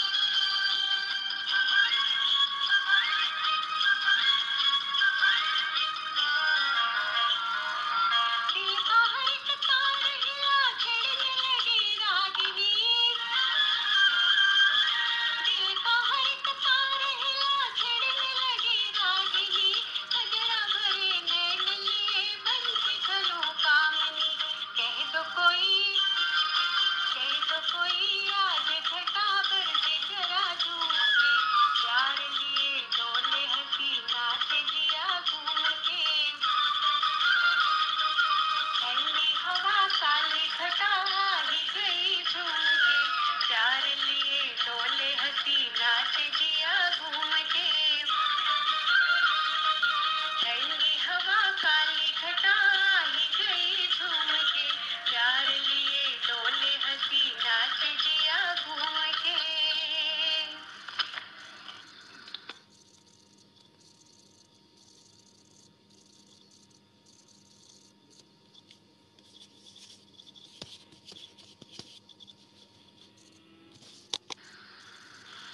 वटवृक्ष हा अक्षय वृक्ष असतो, तसंच लग्नही अक्षय असावं. वटवृक्ष आणि संसार वृक्ष याच्यातील साम्य दर्शवणारी सांगणारी एक छोटीशी कथा सांगतायत श्रीयुत देवधर. नमस्कार, मी सुरेश देवधर. एका गोष्टीचं अभिवाचन करणार आहे. गोष्टीचं नाव आहे नवरा, बायको आणि वडाचं झाड. आणि गोष्टीचे लेखक आहेत डॉक्टर सुरेश पाटील. मी एक मानसोपचार तज्ञ. माझ्या एका मित्राची मुलगी आणि जावई त्यांच्यामध्ये सतत होत असलेल्या वादांना कंटाळून समुपदेशनासाठी माझ्याकडे आले होते. वैवाहिक जीवनात काय समस्या आहे मला सविस्तर सांगाल का असं विचारताच दोघंही एकदम बोलायला लागले आणि तू मैमी करीत शेवटी गप्प बसले. वैवाहिक जीवनात शेवटी मीच एकमेकांना बोलतो केलं. त्यावेळी दुसऱ्याला बाहेर थांबण्याची विनंती केली. दोघांशी बोलल्यानंतर माझ्या लक्षात आलं की त्यांच्या शेवटच्या भांडणाचा दिवस होता 8 दिवसापूर्वी झालेली वटपौर्णिमा. साहिलची इच्छा घरातील नात्यातील स्त्रियांप्रमाणे पूनमनेही वटपौर्णिमेचं व्रत करावं, पूजा करावी, उपास करावा. आणि पूनमचं म्हणणं त्याच्या घरातील इतर मागासलेल्या स्त्रियांप्रमाणे मी सुशिक्षित नोकरी करणाऱ्या स्त्रीनं असं का वागावं. आणि आम्ही हे व्रत करायचं, मग पुरुषांनी का नाही? त्यांना जर 7 जन्म हीच पत्नी हवी असं वाटत नसेल तर आम्हाला तरी हे बंधन कशाला? आणि तू अमुक कर तमुक कर हे सांगणारा हा कोण? थोडक्यात वटपौर्णिमेच्या दिवशी एकमेकांवर वट दाखवण्याचा दोघांनाही वटहुकूम काढला होता. आपल्या जोडीदाराचाच प्रॉब्लेम आहे असं दोघांचंही ठाम मत होतं. दोघांचाही इगो दुखावला होता आणि मीच कसा बरोबर हे दाखवण्यासाठी ते आडमुठेपणाने वागत होते. वटपौर्णिमा फक्त कारण होतं, खरा वाद होता विचारांचा. असे छोटे छोटे वाद विकोपाला जाऊन विवाह संघर्ष सुरू होतो. मीपणा हाच यांच्या लग्नातलं मोठं विघ्न बनलं होतं. दुसऱ्याच्या आनंदासाठी तडजोड करणं हे दोघांनाही मान्य नव्हतं. गोष्टी आपल्या मनासारख्या व्हायला हव्यात हा त्यांचा अट्टहास होता. संवादाची कमी होती. जुन्या कडू आठवणींची ओझी डोक्यावर ते वाहत होते. मी दोघांनाही आज बोलावलं आणि विचारलं, तुमचं एकमेकांवर प्रेम आहे आणि हे लग्न टिकावं असं वाटतं? एका क्षणात दोघांनी हो असं उत्तर दिलं. हा हो शब्द माझ्यासाठी उत्साहवर्धक होता. डॉक्टर, आम्ही काय करायला हवं? आमच्या समस्येवर उपाय काय? साहिलनं विचारलं. वडाचं झाड हेच उत्तर आहे. वटपौर्णिमा करून भांडण करून वेडे झालेले ते दोघे माझ्या उत्तराने चकित झाले होते. मी माझ्या लेटर हेडवर वडाच्या झाडाचं चित्र काढलं आणि जखमी विवाहाची मनमपट्टी चालू केली. मुळात विवाह हा वडाच्या झाडासारखा असतो, आपल्याला शीतल सावली देणार. वडाच्या झाडाचं खोड खूप मजबूत असतं. तसं त्याला मजबूत करण्यासाठी विश्वास नावाची जोड असणं आवश्यक असतं. नात्यातील विश्वास हा विवाहाचा श्वास असतो. या वडाच्या झाडाच्या पारंब्यांसारखे विवाहाला आधार देणारे आपले विचार असावे. जशी वर्ष सरतात तशा पारंब्या जमिनीत पोचतात आणि नवीन वड तयार होतं. विचारातलं हे नवीन वड म्हणजे आपली मुलं. आपल्या विवाहाच्या छत्रछायेखालील सुविचारांनी ती संस्कारित होत असतात. वडाचं झाड जगात सर्वात जास्त प्राणवायू देणारं असतं. निस्वार्थी प्रेम हा विवाहाचा प्राणवायू आहे. साथीनं पुढे सरकतो तो संसार. लग्नात घेण्यापेक्षा देणं महत्वाचं. प्रेम जेवढं तुम्ही डेबिट कराल तेवढं व्याजासही पुन्हा तुमच्या संसारात क्रेडिट होणार. वडाचं झाड सदा हरित असतं तसा विवाह हे सर्वच ऋतूत सदा हरित ठेवता आला पाहिजे. साथीदाराची कधी स्तुती कधी विनोद करत संवाद साधला आणि योग्य वेळ दिला तर लग्न कधीच कोमेजत नाही. लव यू, सॉरी आणि थँक्स या शब्दांचा खतासारखा योग्य वापर करता आला पाहिजे. वटवृक्ष हा अक्षय वृक्ष असतो तसंच लग्नही अक्षय असावं. विवाहाला खरा क्षय होतो तो गैरसमजुतीमधून. कोरोनापेक्षा जास्त संसर्गजन्य असतात ते गैरसमज. सुसंवाद वाढवला की ते कमी होऊ शकतात. शांत आणि संयमानं ऐकून घेण्याची कला शिकणं गरजेचं आहे. आपली बाजू योग्य आणि स्पष्टपणे मांडणं हे गरजेचं. मत असल्याशिवाय मतभेद होत नाही. वाद होणं चुकीचं नाही पण त्यावर लवकर आणि योग्य उपाय शोधणं गरजेचं आहे. दोन भिन्न विचारांची अशा प्रवृत्तीच्या व्यक्ती एकत्र आल्या तर थोडा मतभेद तर होणार. वडाच्या झाडाची जशी पूजा केली जाते तशी या विवाहाची पूजा म्हणजे आदर करणं गरजेचं. जोडीदाराच्या विचारांचा, मूल्याचा, तत्वाचा आदर केला की इगो मधला गो नाहीसा होतो किंवा इगो संसारातून गो होतो. झाडाला दोर बांधण्यावरून वाद करण्यापेक्षा संसाराचे दोर मजबूत कसे करता येईल हे वडाच्याच माध्यमातून शिकवण्याचा मी एक प्रयत्न केला होता.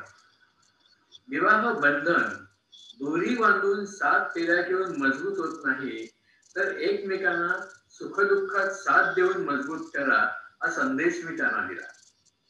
दोघांना मी सांगितलेल्या गोष्टी पटल्या होत्या पण त्या त्यांच्या वागणुकीत येण्यासाठी त्याला भरपूर प्रयत्न करावे लागणार होते.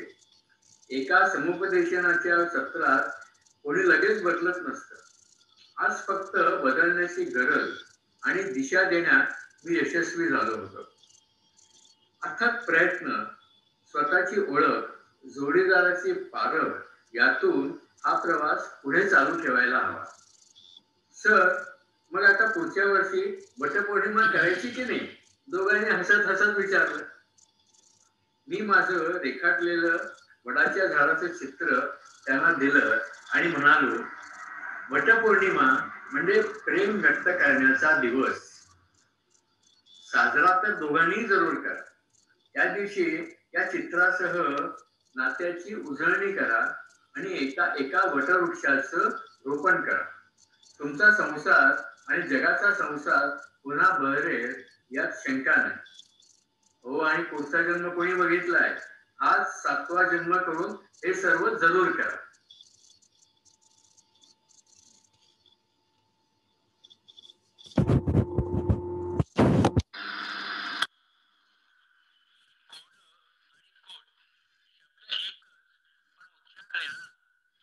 यावर एक स्वलिखित ललितलेख सादर करताय डॉक्टर सुगंधा देवधर.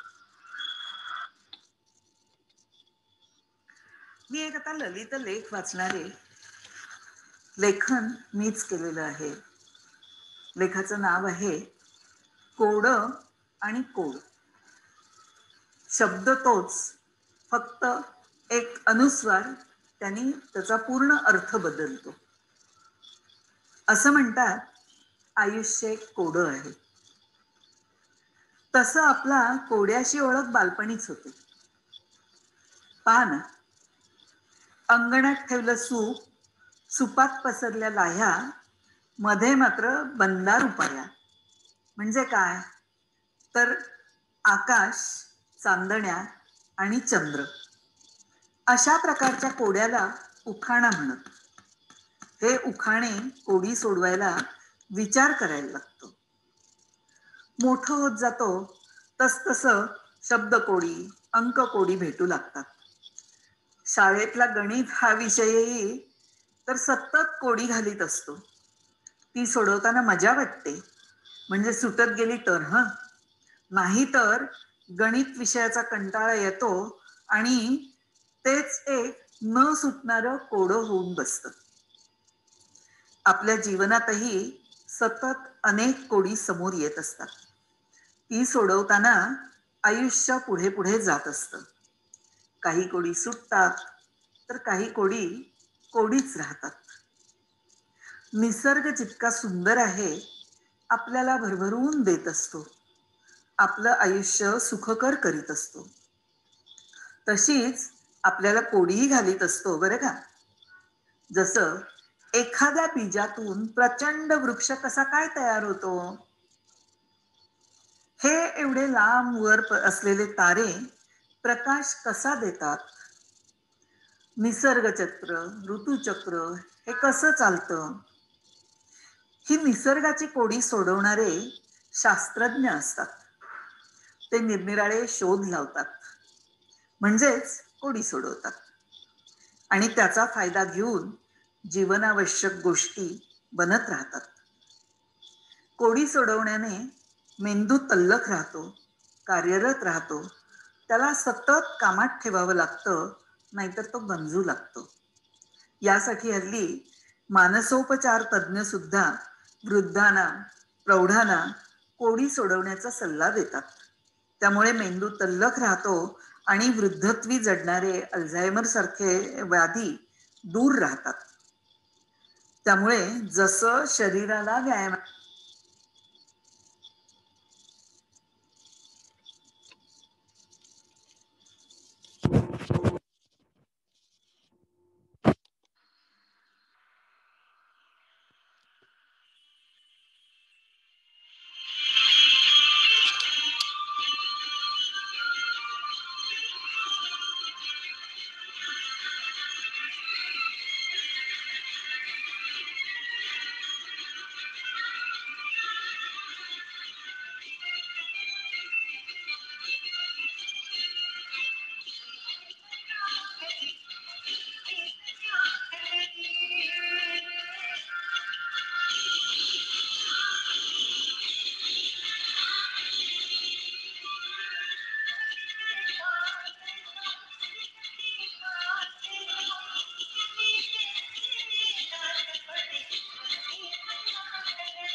मला खात्री आहे नेहमीप्रमाणे आजचाही कार्यक्रम आपल्याला निश्चित आवडलेला असेल.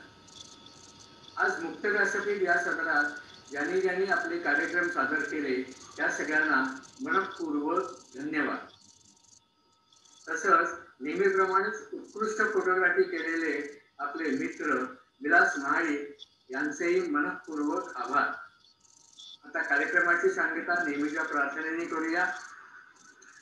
सर्वांचे तिमिर जावो, विश्वस्वधर्म सूर्ये पाहो, जो जे वांछील तो ते लाहो, प्राणी जात सर्वे सुखिनः सन्तु, सर्वे सन्तु निरामया, सर्वे भद्राणि पश्यन्तु, मा कश्चित् दुःखमाप्नुयात्. ओम शांती शांती शांती. आज आम्ही जो सादर करतो तो अल्पोपहार त्याचाही आपण निश्चित आस्वाद घ्यावा. आता भेटूया 29 तारखेला त्रिपुरी पौर्णिमेच्या रोषणाईचा आनंद घेण्यासाठी ज्येष्ठालयात. प्रत्यक्ष. धन्यवाद.